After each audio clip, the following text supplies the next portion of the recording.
ألم تر إلى الذين بدلوا نعمة الله كفرا وأحلوا قومهم دار البوار جهنم يصلونها وبئس القرار وجعلوا لله أندادا ليضلوا عن سبيله قل تمتعوا فإن مصيركم إلى النار قل لعبادي الذين آمنوا يقيموا الصلاة وينفقوا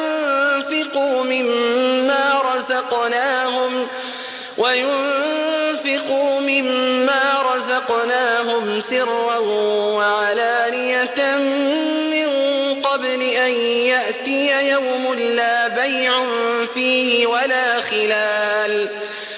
الله الذي خلق السماوات والأرض وأنزل من السماء ماء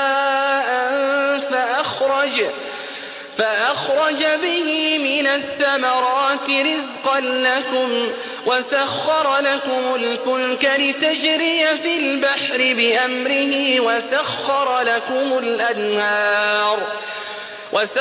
لكم الشمس والقمر دائبين وسخر لكم الليل والنهار وآتاكم من كل ما سألتموه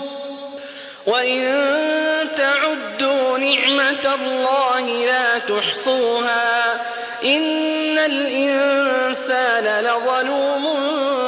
كفار وإذ قال إبراهيم رب اجعل هذا البلد آمنا واجنبني وبني أن نعبد الأصنام رب إنهن أضللن كثيرا من الناس فمن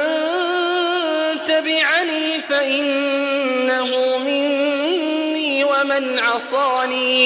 ومن عصاني فإنك غفور رحيم ربنا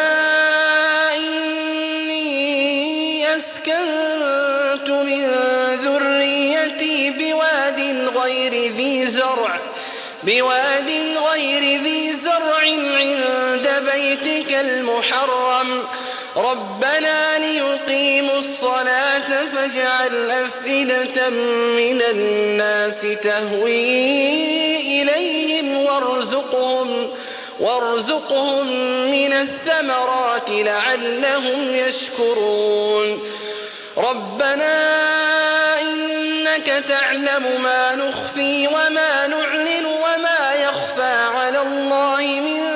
شيء في الأرض ولا في السماء الحمد لله الذي وهب لي على الكبر إسماعيل وإسحاق إن ربي لسميع الدعاء رب اجعلني مقيم الصلاة ومن ذريتي ربنا وتقبل دعاء ربنا اغفر لي ولوالدي وللمؤمنين يوم يقوم الحساب ولا تحسبن الله غافلا عما يعمل الظالمون إنما يؤخرهم ليوم تشخص فيه الأبصار مهطعين مقنعي رؤوسهم لا يرتد إليهم طرفهم وأفئدتهم هواء وأنذر الناس يوم يأتيهم العذاب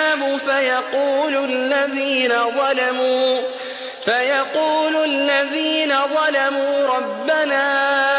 أخرنا إلى أجل قريب نجب دعوتك ونتبع الرسل أولم تكونوا أقسمتم من قبل ما لكم من زوال سكنتم في مساكن الذين ظلموا أنفسهم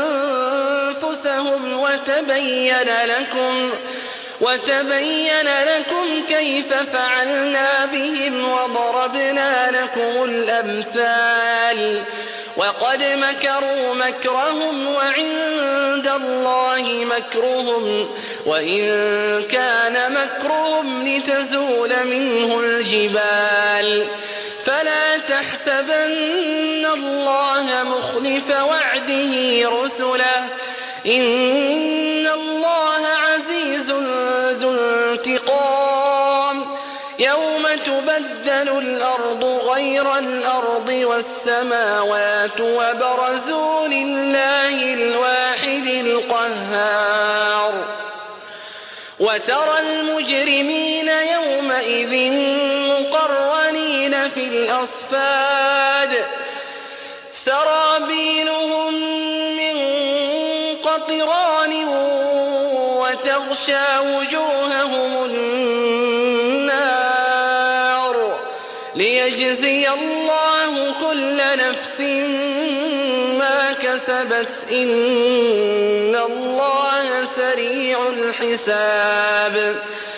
هذا بلاغ للناس ولينذروا به وليعلموا أنما هو إله واحد وليذكر أولو الألباب